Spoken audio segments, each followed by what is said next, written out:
अखाड़ा परिषद के अध्यक्ष रविंद्र पुरी, उनकी तरफ से ये बयान दिया गया है कि फिलहाल रद्द कर दिया गया है अमृत स्नान। लगातार जानकारी भी मिल रही है, उनका ये कहना है कि जनहित में फैसला लिया गया है और इसके साथ ही भीड़ से शांति बनाए रखने की अपील है। सबसे बड़ी बात कि देखिए, ये हम सभी जानते हैं कि सभी यहाँ पर स्नान करना चाहते हैं। मौनी अमावस्या के दिन में भीड़ का दबाव बहुत ज्यादा है, लगातार संख्या बढ़ती जा रही है। ऐसे में कहीं ना कहीं देखिए, भीड़ को खुद भी थोड़ा संयम रखने की जरूरत तो है। थोड़ा यहाँ पर अपने आप अपनी मति से, अपनी बुद्धि से काम लेने की जरूरत यहाँ पर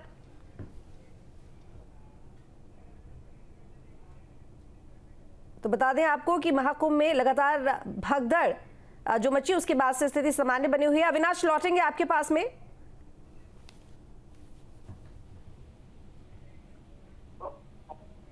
तो मौनी अमावस्या पर श्रद्धालुओं की भीड़ उमड़ी हुई है, हालात सामान्य है।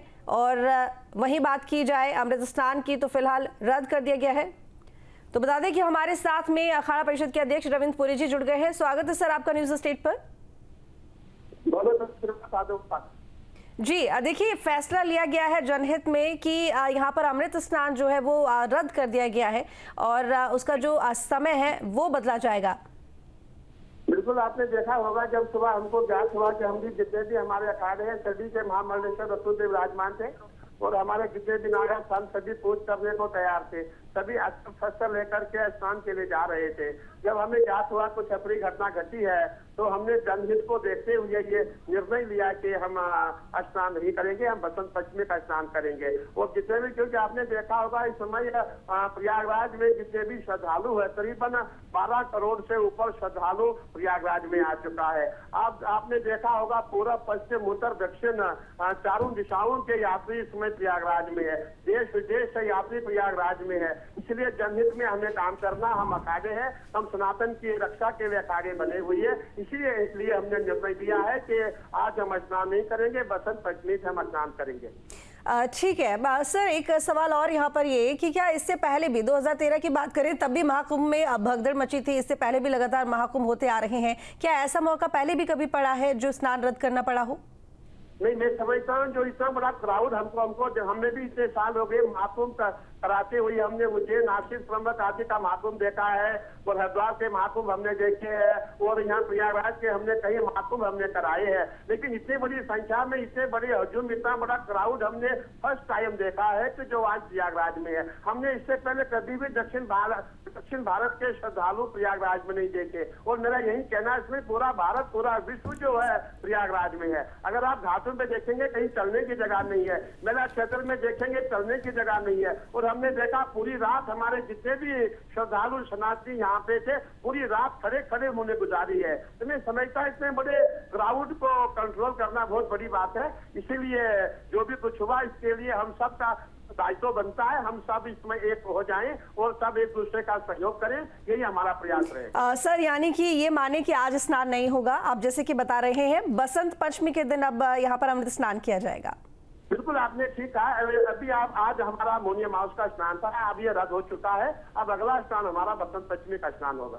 बिल्कुल सर, आपने यहाँ पर लोगों से शांति बनाए रखने की भी अपील की है, जाहिर तौर पर कि भीड़ बहुत ज्यादा है। जो मैं सुबह से जितने श्रद्धालु सबसे मैं निवेदन करता हूँ, अपील करता हूँ, कृपया संयम बनाए रखें और जहाँ आपको प्रशासन दिखाती है कि आप यहाँ स्नान करें। सबसे बड़ी बात है इस समय जो लोगों का हजूम है संगम की ओर है और इसीलिए अपनी घटना घटी हुई है। हमें प्रयास करना है, जितने भी हमारे श्रद्धालु देश विदेश से आए हैं, जहाँ भी आपको गंगा जी दिखाई देती है, जहाँ गंगा जी के दर्शन हो रहे हैं, वहाँ पे जाके आप स्नान करें। आपको उतना ही पुण्य मिलेगा जितना संगम में मिलेगा, क्योंकि ये प्रयागराज है। अगर आपको गंगा जी दारागंज में दिखे, वहाँ स्नान करें, नागवासुकी में स्नान करें, जोशी में स्नान करें, जहाँ भी गंगा जी दिखाई दे वहाँ आप स्नान करें। आप 2025 के मार्च के भक्ति बनेंगे और आपको पुण्य का लाभ प्राप्त होगा। ठीक है महाराज जी, एक सवाल और यहाँ पर ये, क्योंकि देखिए जाहिर तौर पर जनहित में आपने ये फैसला लिया है कि आज अमृत स्नान नहीं किया जाएगा, बसंत पंचमी के दिन स्नान होगा, लेकिन भीड़ का दबाव बहुत ज्यादा है। मौनी अमावस्या का महत्व बहुत ज्यादा यहाँ पर देखा जाता है और लोगों की तरफ से लगातार जो प्रस्थान है वो प्रयागराज की तरफ हो रहा है, महाकुंभ क्षेत्र की तरफ हो रहा है। अगर व्यवस्थाओं की बात करें तो वहाँ पर किस तरह की व्यवस्था आपके लिहाज से यहाँ पर फिलहाल बनी हुई है? देखिए, मेला प्रशासन की ओर, सरकार की ओर से कोई कमी नहीं थी, व्यवस्थाएं बिल्कुल सही थी और हमने शाम तक देखा पूरी पुलिस फोर्स पूरे प्रयागराज में थी, पूरा मेला कंट्रोल में था। कभी कभी ऐसा होता है जब भगदड़ मच जाती है, उस समय आदमी क्या कर सकता है। मैं समझता हूँ कि किसी का दोष नहीं है, ये अपनी घटना होनी थी वो हो गई। और देखिए जो आपने कहा मौनी अमावस का स्नान हमारे लिए महत्वपूर्ण होता है, लेकिन सबसे महत्वपूर्ण है जो हमारे भक्तगण है उनकी जान। मैं कहता हूँ उनकी जान बची रहे और हमारा मौनी अमावस हो गया, हमारे भक्तगण सुरक्षित रहे, हमारा मौनी अमावस का स्नान हो गया। हम चाहते सभी सुखना सभी सुखी रहे, सभी सुखी रहेंगे तो समझो सबका कल्याण में ही हमारा भी कल्याण है। बिल्कुल ठीक कहा आपने कि सबका कल्याण आपका कल्याण, लेकिन लगभग 12 साल आप लोग इंतजार करते हैं मौनी अमावस्या का। यूं तो देखिए हर साल आती है, लेकिन महाकुंभ का जो पर्व है ये 144 साल बाद ये योग बन रहा है और इस पर्व का इंतजार, इस तिथि का इंतजार सालों साल किया जाता है। तो तमाम अखाड़े 13 के 13 अखाड़े जिनकी सहमति के साथ में आपने ये फैसला लिया है, उनकी तरफ से क्या कुछ कहा जा रहा है इस फैसले को लेकर? बस मैं यही कहना चाहूंगा कि जिन भक्तों ने, जिन लोगों ने स्नान किया, जिन भक्तों ने स्नान किया, वही मान के चलते कि हमारा स्नान हो गया। उनके स्नान में ही हमारा स्नान है, उनकी सहमति में हमारी सहमति है, उनकी खुशियों में हमारी खुशियां हैं। ठीक है। जो शिविर में जुलूस निकाले जा रहे थे, तैयार थे एकदम, वो भी वापस बुला लिए गए हैं महाराज जी? आपने देखा होगा इस समय हमारे अखाड़े में सब सिंहासन लगे हुए, हमारे जितने महामंडलेश्वर है सभी सिंहासन पे विराजमान थे। नागा सन्यासी सब अस्त्र शस्त्र लेके तैयार थे। जब ऐसे हमें समाचार मिला, हमने तुरंत निर्णय लिया कि हम अपना स्नान, जो अपना स्नान हमारा है उसको हमने कैंसिल किया, उसको हमने अभी अगले बसंत पंचमी पे हमने स्नान करेंगे। चलिए ठीक है, बहुत शुक्रिया आपका न्यूज़ स्ट्रीट के साथ में जुड़ने के लिए महाराज जी। तो देखिए अभी सुना आपने, यहाँ पर अखाड़ा परिषद के अध्यक्ष रविंद्र पुरी जी हमारे साथ में जुड़े हुए थे, जिन्होंने बताया कि फिलहाल जो स्नान है उसको रद्द कर दिया गया है, यानी कि आज मौनी अमावस्या पर स्नान नहीं होगा, अब बसंत पंचमी के दिन स्नान होगा। तो इसी बीच बड़ी खबर महाकुंभ से जुड़ी हुई आपको बता रहे हैं। बड़ी जानकारी मिल रही है, पीएम मोदी ने सीएम योगी से फोन पर बात की है। प्रधानमंत्री मोदी जिन्होंने सीएम योगी से फोन पर बात की, महाकुंभ मेले की स्थिति के बारे में ये जानकारी दी है। महाकुंभ से जुड़ी हुई ये बड़ी जानकारी आपको दे रहे हैं प्रधानमंत्री मोदी, जिन्होंने सीएम योगी से फोन पर बात की है। इसके साथ ही महाकुंभ को लेकर स्थिति के बारे में जानकारी भी ली है। तो महाकुंभ मेले में क्या स्थिति फिलहाल बनी हुई है, इसको लेकर जानकारी ली प्रधानमंत्री मोदी ने सीएम योगी आदित्यनाथ से। अविनाश हमारे साथ में लगातार बने हुए हैं। अविनाश, हमारी यहाँ पर अभी बात भी हुई रविंद्र पुरी जी से, जिन्होंने कहा कि फिलहाल जो स्नान है वो रद्द कर दिया गया, यानी कि समय में बदलाव भी नहीं, बल्कि आज के लिए मौनी अमावस्या के लिए स्नान रद्द और अब बसंत पंचमी के दिन अखाड़ों की तरफ से स्नान किया जाएगा। तो बता दें आपको कि अब देर रात मची भगदड़ के बाद में ये फैसला लिया गया है कि किसी तरह की कोई अनहोनी ना हो, कोई और दुर्घटना ना हो, इसके साथ स्थिति सामान्य रहे। जो आमजन है वो सकुशल घाटों पर जाए, स्नान करे, वापस लौटकर अपने घर को जाए, इस स्थिति को देखते हुए फैसला लिया गया है। वहीं प्रधानमंत्री मोदी ने भी मुख्यमंत्री योगी आदित्यनाथ से बात की है मेले के हालात को जानने के लिए। अविनाश, आपका रुख करूंगी क्योंकि रविंद्र पुरी जी जुड़े, उन्होंने अभी जानकारी दी है यहाँ पर कि अब स्नान रद्द कर दिया गया है, बसंत पंचमी के दिन स्नान होगा। तमाम अखाड़े जो आज अमृत स्नान करते आज नहीं करेंगे, अब बसंत पंचमी के दिन करेंगे। बिल्कुल, देखिए अखाड़ा परिषद ने तय किया है कि अब 3 फरवरी को जो अमृत स्नान होगा उस दिन सभी अखाड़े जाएंगे संगम में अमृत स्नान के लिए। लेकिन देखिए एक बड़ी जानकारी, ताजा अपडेट यह है कि प्रधानमंत्री नरेंद्र मोदी ने सीएम योगी से फोन पर बातचीत की है, जानकारी ली है कि आखिर क्या कुछ स्थिति है और जो एक भगदड़ की स्थिति बनी थी उसको लेकर भी। चूंकि देखिए मुख्यमंत्री लगातार अपडेट ले रहे हैं, पल पल की मॉनिटरिंग कर रहे हैं और सारी सूचनाएं, चाहे पुलिस अधिकारियों की बात करें, प्रशासनिक अधिकारियों की बात करें, हर घंटे की जो पूरी रिपोर्ट है वो सीएम तक पहुंचाई जा रही है। तो अभी सुबह की घटना को लेकर प्रधानमंत्री ने सीएम योगी से बात की है। हालांकि सीएम सोर्सेस के हवाले से जानकारी सामने आ रही है कि सीएम योगी ने यहाँ पर अब कहा कि सब कुछ स्थिति अंडर कंट्रोल है और पुलिस की ये कोशिश है, जो प्रशासन की ये कोशिश है कि अब किसी भी तरीके से भीड़ को पूरी तरीके से मैनेज किया जाए और जो एक वहां पर एक कह सकते हैं कि सुबह 2 से 3 के बीच में जो एक अफरा तफरी का थोड़ा सा माहौल बना, वो माहौल ना बन सके। तो ये ताजा अपडेट है। लेकिन देखिए इन सबके बीच में अखाड़ा परिषद का जो फैसला है उसको इसलिए सराहनीय, स्वागत योग्य बोला जाना चाहिए क्योंकि सोचिए 12 साल इंतजार करते हैं ये नागा साधु और जो तमाम अखाड़े होते हैं और 12 साल के बाद जब महाकुंभ आता है तो ये अमृत स्नान करते हैं। लेकिन आज इस तरीके से श्रद्धालुओं को दिक्कत ना हो और भीड़ को देखते हुए अखाड़ा परिषद ने तय किया कि जो आज का अमृत स्नान था ना सिर्फ उसको आगे बढ़ाया गया है बल्कि उसको पूरी तरीके से रद्द कर दिया गया है और जो सभी अखाड़े होंगे, जो सभी साधु होंगे, संत होंगे, जो नागा साधु होंगे, वो आज नहीं बल्कि अब बसंत पंचमी के दिन का जो अमृत स्नान होगा उस दिन जाएंगे। देखिए तस्वीर एक बार दिखाते चले आपको कि क्या तस्वीर है इस वक्त कुंभ क्षेत्र की। भीड़ का आलम यह है कि इस रास्ते को आने के लिए, संगम जाने के लिए बंद कर दिया गया है और इस भीड़ को डाइवर्ट किया गया है। यह रास्ता सिर्फ रखा गया है कि लोग इस रास्ते से संगम से आ सकें, क्योंकि देखिए अगर भीड़ बढ़ेगी तो जाहिर सी बात है कि एक बार फिर से उआफो की स्थिति वहां पर हो सकती है। जो संगम का नोज है, यानी कि जहां पर गंगा और यमुना का जहां मिलन होता है, तो उस रास्ते पर जाने वाली भीड़ को कंट्रोल किया गया है। कुछ भीड़ को शहर में डाइवर्ट किया गया है। लोगों से अपील की जा रही है कि लोग थोड़ा इंतजार कर लें।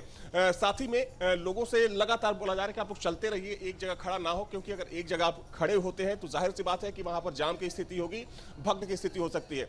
तो ये अभी की स्थिति है और माना जा रहा है कि सुबह 10 के बाद, यानी कि 10 बजे के बाद जब लोग यहाँ पर आएंगे तो निश्चित तौर पर कह सकते हैं कि ठीक है अविनाश, आपके आसपास लोग भी खड़े हुए हैं, जरा इनसे बात कीजिए। तौर पर अच्छा ठीक है, आप लोग आ रहे हैं संगम से जी। भीड़ कैसी है वहाँ? भीड़ तो बहुत है लेकिन मेंटेनेंस अच्छा है। भीड़ भाड़ तो काफी है, आते जाने वाला का कोई कमी है, धक्का मुक्का तो थोड़ा थोड़ा होता ही है। जगह है वहाँ? हाँ हाँ बिल्कुल चलने की जगह है, एक पैर रखने की जगह नहीं है वहाँ पर, इतनी भीड़ बढ़ती जा रही है। जो लोग आ रहे हैं उनसे क्या कहना चाहेंगे, कि क्या अपील करेंगे आप? मैं ये चाहता हूँ कि इतना भीड़ हो गया है, कोशिश करें ना आए, क्योंकि वहाँ दिन स्नान हाँ इतना रश है वहाँ पर, पैर रखने की जगह नहीं है। और अगर अभी एक छोटा सा हादसा हुआ था, हम लोग जब इधर से जा रहे थे, इतनी एम्बुलेंस निकली हैं, इतनी एम्बुलेंस, उसमें से कुछ डेड बॉडीज भी थी शायद। ये मानिए 60 से 70 एम्बुलेंस एक साथ। लोगों को थोड़ा सा बचना चाहिए आज के हाँ आज के दिन हमें तो वहाँ से हो गया है, मुझे लगा बीच में कि नहीं आना चाहिए आज। देखिए कि सभी अखाड़ों ने, जो अखाड़े होते हैं, उन्होंने अपना आज का स्नान कैंसिल कर दिया है। हाँ, हम लोग अभी वेट कर रहे थे, लगभग 3 से 4 घंटे इंतजार किया है। श्रद्धालुओं को दिक्कत ना हो, अखाड़ा परिषद ने तय किया है कि वो आज अमृत स्नान नहीं करेंगे, जो बसंत पंचमी का अमृत स्नान होगा। तो लोगों को भी थोड़ा सब्र करने की जरूरत है। हालांकि देखिए आना तो हर कोई चाहता है। ये आज के हिसाब से मुझे लगा कि आज हमें नहीं आना चाहिए, इतना रश है यहाँ पर और प्रशासन तो लगा हुआ, लेकिन क्या रश को उसको कंट्रोल नहीं कर सकता है। भीड़ बहुत ज़्यादा काफ़ी है, बहुत काफ़ी है। आज नहीं आना चाहिए, दूसरा दिन आए, ठीक है। तो देखिए वो भी अब जो यहाँ पर आ रहे हैं वो लोगों से अपील कर रहे हैं कि भीड़ इतनी ज़्यादा हो चुकी है यहाँ कि आप किसी और दिन आ जाइए। मौनी अमावस्या का जो दिन होता है खास तो होता ही है, लेकिन भीड़ इतनी ज्यादा है कि अगर आप बिल्कुल ठीक कहा आपने अविनाश, यहाँ पर भीड़ बहुत ज्यादा है और अब ये लोग भी बात समझ रहे हैं, तमाम श्रद्धालु जो हैं वो भी ये समझ रहे हैं कि कम से कम एक साथ, यानी कि मौनी अमावस्या का महत्व तो बहुत है, लेकिन कोशिश करें कि आज के आज ना जाए एक साथ इतने लोग। थोड़ा सब्र बनाए, संयम बनाए, शांति की अपील लगातार की जा रही है अखाड़ा परिषद की तरफ से, प्रशासन की तरफ से, सरकार की तरफ से। आपका रुख करूंगी श्याम। प्रधानमंत्री मोदी ने मुख्यमंत्री योगी आदित्यनाथ से बात की और मेले की स्थिति को लेकर तमाम जानकारी ली है। मुख्यमंत्री योगी आदित्यनाथ खुद नजर रखे हुए हैं हालातों पर, क्या कुछ दिशा निर्देश उनकी तरफ से दिए जा रहे हैं प्रशासन को? देखिए निश्चित तौर पर जिस तरीके से जो आयोजन हुआ उसका श्रेय सरकार को दिया जा रहा है, केंद्र सरकार राज्य सरकार को श्रेय दिया जा रहा है और लगातार कहा जा रहा है कि इस बार जो व्यवस्था है बहुत अच्छी देखने को मिली। लेकिन ये दो हादसे कहीं ना कहीं सवाल जरूर खड़े होते हैं। पहले जो आग लगी दिन उसके बाद आज जिस तरीके से भगदड़ को लेकर के सवाल खड़ेंगे, तो निश्चित तौर पर दोनों ही देश के जो नेता हैं, चाहे पीएम नरेंद्र मोदी की बात की जाए या प्रदेश की मुख्यमंत्री पीएम योगी आदित्यनाथ की बात की जाए, वे इस बात को लेकर के गंभीर है और हमेशा जनता के हित की बात को सोचते रहते हैं। जैसे ही जानकारी पीएम को हुई तो उन्होंने पीएम से इस पूरे बाबत डिटेल मांगी है, पूछा है कि आखिर ये हादसा कैसे हुआ। तो निश्चित तौर पर पीएम योगी आदित्यनाथ ने भी अपने अधिकारियों से डिटेल जुटाई और उसके बाद ही जानकारी उनको दी। तो कुल मिलाकर ये कहा जा सकता है कि जो पीएम है और सीएम है वो इस हादसे को लेकर के बेहद गंभीर है। और अब जिस तरीके से बातें निकल करके सामने आ रही है कि आम पब्लिक भी जागरूक होती दिख रही है, उनको भी लग रहा है कि इस तरीके से शाही स्नान यानी कि अमृत स्नान वाले दिन यहाँ पर नहीं आना चाहिए था, क्योंकि भीड़ बहुत ज्यादा थी। और इस भीड़ की वजह से ही जो अखाड़े हैं उनको ये फैसला लेना पड़ा कि वो आज का अमृत स्नान नहीं करेंगे। वो देखिए अखाड़े सालों से इंतजार करते हैं, साधु संत आज के दिन का इंतजार करते हैं। मौनी अमावस्या हर साल आती है, लेकिन मौनी अमावस्या वो कुंभ के मौके पर 12 साल बाद पड़ती है। तो ऐसे में 12 साल का जो उनका इंतजार था मौनी अमावस्या के दिन स्नान करने का, वो आज स्नान नहीं करने का उन्होंने फैसला लिया है। उन्होंने आम जनता के हितों को ध्यान में रखते हुए फैसला लिया है कि भीड़ बहुत ज्यादा है, ऐसे में अगर वो स्नान करने के लिए जाएंगे तो व्यवस्थाएं और ज्यादा खराब हो सकती है। लेकिन यही पर सवाल ये होता है कि स्नान का दिन भी पहले से तय था और स्नान का समय भी पहले से तय था। अखाड़ों के लिए पहले से समय निर्धारित था कि कौन सा अखाड़ा कितने बजे स्नान करेगा। तो ऐसे में ये बद इंतजामी अगर दिखे तो उसका सवाल खड़े होते हैं। और देश के जो प्रधानमंत्री है उन्होंने इस ओर ध्यान दिया है तो तौर पर जो व्यवस्थाएं हैं वो सुधरेंगी भी, और जिन्होंने लापरवाही की है उनके ऊपर गाजी गिरेगी। लेकिन वही दूसरी तरफ देखने को ये मिल रहा है कि लगातार तमाम लोग जो सैकड़ों की संख्या में, हजारों की संख्या में जो कुंभ की ओर अभी भी चले आ रहे हैं। लगातार जो रास्ते हैं वहां पर भी दिखाई पड़ रही है और बहुत ज्यादा संबंध स्थल पर फिर से जुटनी शुरू हो गई है। वहां पर बताया जा रहा है कि भीड़ बहुत ज्यादा इकट्ठा हो गई है। हालांकि लगातार लोगों से एक्टिव नहीं की जा रही है। जो भी स्नान करने के लिए पहुंच रहे हैं वो संगम के उस पर्टिकुलर घाट पर न जाकर के, अगर उन्हें गंगा कहीं पर भी मिलती है तो उन घाटों पर जाकर के स्नान कर ले और स्नान का महत्व इतना ही है। और जो लोग स्नान करने के लिए पहुंचे हैं वो समय का विशेष ध्यान में बहुत ज्यादा समय ना ले और एक डुबकी लगा कर लगा कर निकल आए, इससे दूसरे लोगों को स्नान करने का मौका मिल सके। तो ऐसे एक तरफ जहाँ डैमेज कंट्रोल किया गया, फोर्स बढ़ाया गया और तमाम जो फोर्स है उसकी सुविधा बढ़ाई गई और वही दूसरी तरफ जो इलाज की व्यवस्था है उसको भी सुनिश्चित किया गया। आप समझिए कि जिस वक्त ये हादसा हुआ ऐसे में वहां तक एम्बुलेंस का जाना भी एक बहुत बड़ी समस्या थी, क्योंकि उस वक्त भीड़ बहुत ज्यादा थी और भीड़ हटाते हुए एम्बुलेंस का वहां तक पहुंचना, क्योंकि जो घटना हुई है वो संगम से स्नान तक के पास में, तिलक नंबर 155 के पास में घटना हुई। तो ऐसे में जो पूरा इलाका था वो श्रद्धालुओं से पैक था। तो उसके बाद जो एम्बुलेंस है वहां पर पहुंची है, जो पुलिस है उन्होंने मोर्चा संभाला और वो पूरा रास्ता बनाया कि वहां पर एम्बुलेंस पहुंच सके और उसके बाद जो घायलों को इलाज मुहैया